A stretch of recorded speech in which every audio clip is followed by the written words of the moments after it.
আসসালামু আলাইকুম। স্বাগত জানাচ্ছি বিবিসি আন্তর্জাতিক সংবাদের শুরুতেই থাকছে সংবাদ শিরোনাম। আন্তর্জাতিক অঙ্গনের রাতের তাজা আপডেট সংবাদ প্রথমেই জানিয়ে দেব, খামনি দিলেন যুদ্ধের হুঁশিয়ারি, উপসাগরীয় দেশগুলোতে বাড়ছে আতঙ্ক, ইরান ডাইরেক্ট যুদ্ধের ডাক। এরপর জানিয়ে দেব, ইরান এত ক্ষমতা কোথায় পেল, মুহূর্তেই যেভাবে বিশ্বকে অচল করে দিতে পারে ইরান। এরপর জানিয়ে দেব, যুক্তরাষ্ট্রের দুর্বলতাকে কাজে লাগিয়ে হামলা চালাবে ইরান, ইরানের মিসাইল ও ড্রোনের মুখে চরম বিপদে মার্কিন সামরিক ঘাঁটি। এদিকে আমেরিকার একক আধিপত্যের দিন শেষ, মার্কিন রণতরীর ওপর দাপটে উঠছে ইরানি গোয়েন্দা ড্রোন।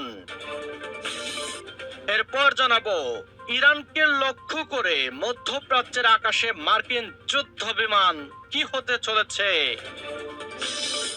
এবং সর্বশেষ জানিয়ে দেব, ইরান না থাকলে থাকবে না মধ্যপ্রাচ্য জ্বলবে, খামনির ফাইনাল কথা।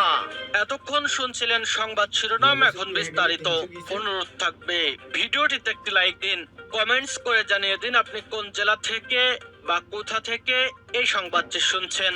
ভিউয়ার্স, আজকের সংবাদের সবথেকে গুরুত্বপূর্ণ বিষয় হচ্ছে মার্কিন যুক্তরাষ্ট্র এবং ইরান যুদ্ধ উত্তেজনার মধ্যেই আজকে এইমাত্র ইরানের ধর্মীয় নেতা খামেনি ডাইরেক্ট যুদ্ধের ঘোষণা দিয়ে মাঠে নেমে গেছে।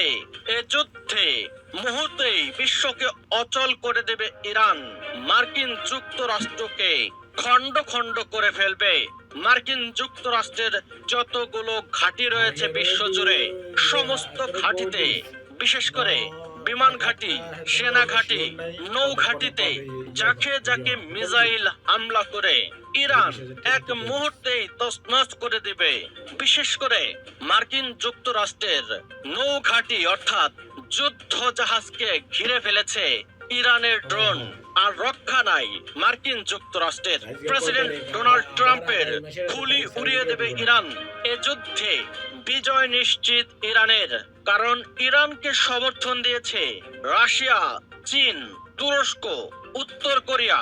তারা সরাসরি যুদ্ধের জন্য ইরানকে ক্ষেপণাস্ত্র, যুদ্ধ বিমান, পরমাণু বোমা দিয়ে শক্তি বাড়িয়ে দিয়েছে ইরানের। ইনশাআল্লাহ এ যুদ্ধে প্রথমেই ধ্বংস হবে ইসরায়েল, স্বাধীন হবে ফিলিস্তিন, বিজয় হবে ইরানের, ধ্বংস হবে মার্কিন যুক্তরাষ্ট্রের আধিপত্য। মধ্যপ্রাচ্যে উত্তেজনা এবার বিপজ্জনক মোড় নিচ্ছে। ইরান ও যুক্তরাষ্ট্রের মধ্যে বাড়তে থাকা সংঘাত যে কোনো মুহূর্তে আঞ্চলিক যুদ্ধে রূপ নিতে পারে, এমন সতর্ক বার্তা দিলেন ইরানের সর্বোচ্চ ধর্মীয় নেতা আয়াতুল্লাহ আলী খামেনি। খামেনি স্পষ্ট ভাষায় বলেছেন, যুক্তরাষ্ট্র যদি ইরানের বিরুদ্ধে যুদ্ধ শুরু করে তবে সেই আগুন ইরানের সীমানায় আটকে থাকবে না, পুরো মধ্যপ্রাচ্য এতে জড়িয়ে পড়বে। আর এই বক্তব্য নতুন করে শঙ্কা ছড়িয়েছে উপসাগর জুড়ে। এই উত্তেজনার জন্ম মার্কিন প্রেসিডেন্ট ডোনাল্ড ট্রাম্পের নতুন করে দেয়া এক বক্তব্যকে ঘিরে। ট্রাম্প দাবি করেছেন, বিগ শিপস অর্থাৎ বিশাল মার্কিন নৌবহর ইরানের দিকে এগোচ্ছে। একই সঙ্গে তিনি বলেন, ইরান নাকি যুক্তরাষ্ট্রের সঙ্গে আলোচনায় আছে এবং তাদের একটি সময়সীমাও জানিয়ে দেওয়া হয়েছে। তবে তেহরানের জবাব একেবারেই ভিন্ন। ইরানি নেতারা বলেছেন, হুমকি দিয়ে কোনো আলোচনা চাপিয়ে দেওয়া যায় না, হামলা হলে জবাব হবে চূড়ান্ত ও কঠোর। পরিস্থিতি আরো জটিল হয়ে ওঠে যখন ইউরোপীয় ইউনিয়ন ইরানের ইসলামিক রেভলিউশনারি গার্ড ক্রপস বা আইআরজিসিকে সন্ত্রাসী সংগঠন হিসেবে তালিকাভুক্ত করে। এর পাল্টা প্রতিক্রিয়ায় ইরানের পার্লামেন্ট ঘোষণা দেয়, ইউরোপীয় সেনাবাহিনীকেও তারা সন্ত্রাসী গোষ্ঠী হিসেবে বিবেচনা করবে। এদিকে উপসাগরীয় দেশগুলোর ভেতরেও আতঙ্ক বাড়ছে। ইসরায়েলের রাষ্ট্র সম্প্রচার মাধ্যম কানের খবরে বলা হয়েছে, পারস্য উপসাগরীয় কয়েকটি দেশ ইরানকে সতর্ক করেছে, সংঘাতের আগুন যদি তাদের ভূখণ্ডে লাগে তাহলে তারাও চুপ করে বসে থাকবে না। এই প্রেক্ষাপটে ইরানের নিরাপত্তা বিষয়ক শীর্ষ কর্মকর্তা আলী লারিজানি সরাসরি যোগাযোগ করেন উপসাগরীয় দেশগুলোর সঙ্গে।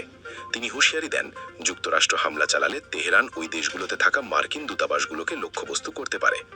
কাতার এই পরিস্থিতিতে উত্তেজনা কমানোর আহ্বান জানালেও সৌদি আরব কড়া অবস্থান নিয়েছে। রিয়াদ স্পষ্ট করে দিয়েছে, ইরানের বিরুদ্ধে কোনো হামলায় তাদের আকাশসীমা ব্যবহার করতে দেয়া হবে না। ভেতরে ভেতরে ইরানও সর্বোচ্চ প্রস্তুতিতে আছে। দেশটির বড় বড় শহরে নিরাপত্তা জোরদার করা হয়েছে। বহু রাজনৈতিক ও সামাজিক কর্মীকে গ্রেপ্তার করা হয়েছে। কর্তৃপক্ষ হুঁশিয়ারি দিয়েছে, রাষ্ট্রবিরোধী তৎপরতার অভিযোগে মহারের মতো ধারায় মামলা হতে পারে, যার শাস্তি মৃত্যুদণ্ড পর্যন্ত